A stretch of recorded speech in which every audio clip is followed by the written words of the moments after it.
নমস্কার বন্ধুরা, দীপার রান্নাঘরে তোমাদের সকলকে জানাই স্বাগত। আজকে খুবই ইউনিক একটা রেসিপি তোমাদের সাথে শেয়ার করতে চলেছি। তোমাদের সকলকে রিকোয়েস্ট করছি প্রথম থেকে শেষ পর্যন্ত ভিডিওটা অবশ্যই দেখো। প্রথমেই এখানে একটা বড় সাইজের আলুকে আমি ছোট ছোট টুকরো করে কেটে ধুয়ে নিয়েছি। তারপরে একটা মিক্সি জারের মধ্যে আলুগুলো দিয়ে দিচ্ছি। মাথায় রাখতে হবে এখানে জল দেব না, জল ছাড়াই আলুটাকে সুন্দর করে পেস্ট করে নেব। তো দেখো এখানে কিন্তু আলুটাকে আমি পেস্ট করে নিয়েছি। এবারে একটা থালার মধ্যে এটাকে নিয়ে নিচ্ছি। এর মধ্যে দিয়ে দিচ্ছি আমি একটা বাটিতে মেপে 1 বাটি বেসন। প্রথমে আমি 1 বাটি বেসন দিচ্ছি, পরে যদি লাগে অবশ্যই দেব। তারপরে এখানে দিয়ে দিচ্ছি স্বাদের জন্য লঙ্কার গুঁড়ো, হলুদের গুঁড়ো আর দিয়ে দেবো স্বাদ মতো লবণ। এখন আমি হাত দিয়ে মেখে নেব।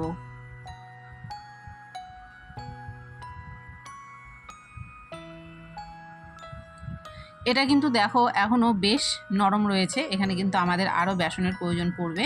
প্রথমে আমি 1 বাটি বেসন দিয়েছি, এখন আবার হাফ বাটি বেসন দিয়ে দিচ্ছি।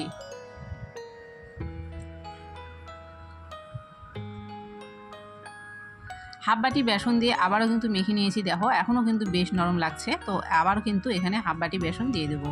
আর আমি যে বাটিতে বেসন মেপে দিয়েছিলাম পরেও কিন্তু সেই একই বাটিতে মেপে এখানে বেসনটা ব্যবহার করেছি।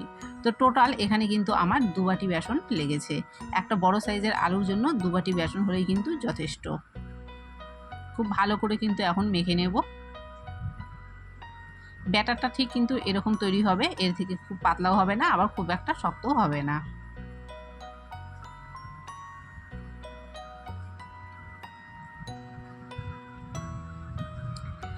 এখন বড়াগুলো ভেজে নেব।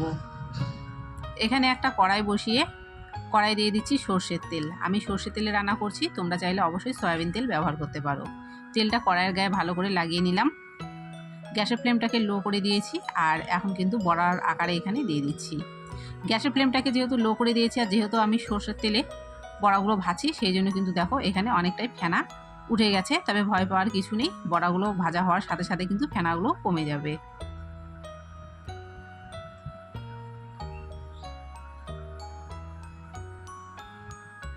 বড়াগুলো দেওয়ার সময় কিন্তু গ্যাসের ফ্লেমটাকে অবশ্যই লোতে রাখবে। বড়াগুলো যখন দেওয়া হয়ে যাবে তখন ফ্লেমটাকে বাড়িয়ে দেবে।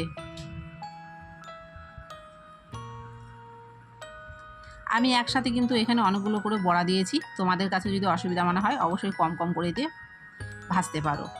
একদিকে দেখো ভাজা হয়ে গেছে, তারপরে উল্টে পাল্টে দুদিকেই লাল করে নেব।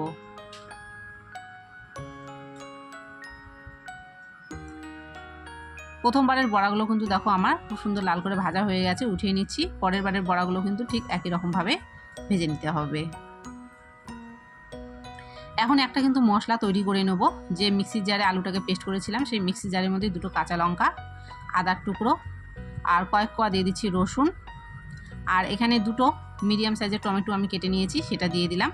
আর দিয়ে দেবো এখানে সামান্য পরিমাণ জল দিয়ে মশলাটা করে নেব। এবারে তেলের মধ্যে ফোড়ন দিয়ে দিচ্ছি একটা তেজপাতা আর সাদা জিরে। ফোড়নটাকে একটু নেড়ে চেড়ে নিচ্ছি।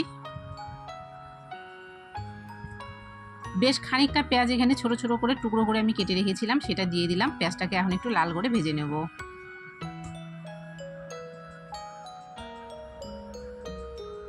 তো পেঁয়াজটা দেখো এখানে কিন্তু একটু লাল করে ভাজা হয়ে গেছে, এর থেকে বেশি লাল করার কিন্তু দরকার নেই। এখন এখানে কিছু মশলা ব্যবহার করব। প্রথমেই দিয়ে দিচ্ছি 1 চামচ ধনের গুঁড়ো, তারপরে দিয়ে দেবো 1 চামচ জিরার গুঁড়ো, স্বাদের জন্য দিয়ে দেবো লঙ্কার গুঁড়ো, ঝালটা অবশ্যই তোমরা তোমাদের স্বাদ অনুযায়ী ব্যবহার করবে, হলুদের গুঁড়ো আর দিয়ে দিচ্ছি স্বাদ মতো লবণ। আর এখানটায় ঝালটাকে ব্যালেন্স করার জন্য দিয়ে দিচ্ছি একটুখানি চিনি। আর যে মশলাটা করে নিয়েছিলাম সেই মশলাটাও দিয়ে দিচ্ছি। মিক্সির জারটা ধুয়ে এবারে দিয়ে দিচ্ছি একটুখানি জল। এখন মশলাটাকে কিন্তু একটু সময় নিয়ে কষিয়ে নিতে হবে। গ্যাসটাকে এই সময় কিন্তু হাই করে দেব, দিয়ে মশলাটা কষিয়ে নেব। মশলাটা কষাতে কষাতে দেখো অনেকটাই কিন্তু তেল ছেড়ে দিয়েছে, আর রঙটা কিন্তু তোমরা দেখেই বুঝতে পারছো কতটা সুন্দর হয়েছে। আরও কিছুক্ষণ কিন্তু কষাতে হবে। মশলা যত ভালো করে কষানো হবে তত কিন্তু দেখবে এর স্বাদটা বেশি হবে আর মশলার মধ্যে কাঁচা গন্ধটা চলে যাবে। এখন এর স্বাদটা আরও দ্বিগুণ করার জন্য দিয়ে দিচ্ছি কিন্তু কস্তুরি মেথি। কস্তুরি মেথি দেওয়ার পরে কিন্তু আরও 2 মিনিট মতো মশলাটা নেড়েচেড়ে কষিয়ে নেব।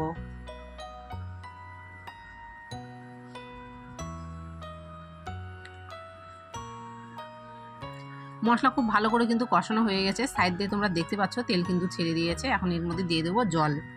যেহেতু বড়ার তরকারি সেই জন্য এখানে জলটা কিন্তু একটু বেশি দিতে হবে, কেননা বড়া কিন্তু পরে ঝোলটা টেনে নেবে।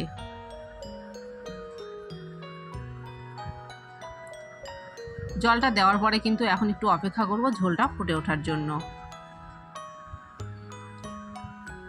ঝোলটা দেখো এখানে খুব ভালো করে কিন্তু ফুটে উঠেছে। এবারে আগে থেকে ভেজে রাখা বড়াগুলো এর মধ্যে দিয়ে দিচ্ছি। আরও 2 মিনিট মতো কিন্তু খুব ভালো করে ফুটিয়ে নেব। বড়া দেওয়ার পরেও কিন্তু ঝোলটাকে আরও খুব ভালো করে আমি ফুটিয়ে নিয়েছি। এখন কিন্তু দিয়ে দিচ্ছি গরম মশলার গুঁড়ো। রান্নাটা কিন্তু আমাদের হয়ে গেছে। এখন নেড়ে চেড়ে গ্যাসটাকে কিন্তু বন্ধ করে দেবো। আর কিছুক্ষণ রেখে দিলেই তোমরা কিন্তু দেখতে পাবে ঝোলটা অনেকটা শুকিয়ে গেছে।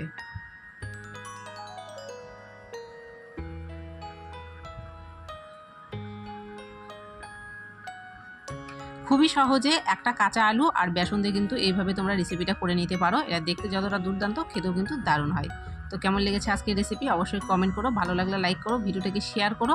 চ্যানেল যদি নতুন হয়ে থাকো, চ্যানেল যদি সাবস্ক্রাইব না করা থাকে অবশ্যই চ্যানেলটি সাবস্ক্রাইব করে পাশে থাকা বেল বাটনটি প্রেস করে দিও। তাহলে আমার দেওয়া সুন্দর সুন্দর রেসিপিগুলো সবার আগে পৌঁছে যাবে তোমাদের কাছে। আর কমেন্ট করতে কিন্তু একদমই ভুলবে না আজকের এই কাঁচা আলুর রেসিপি তোমাদের কেমন লেগেছে।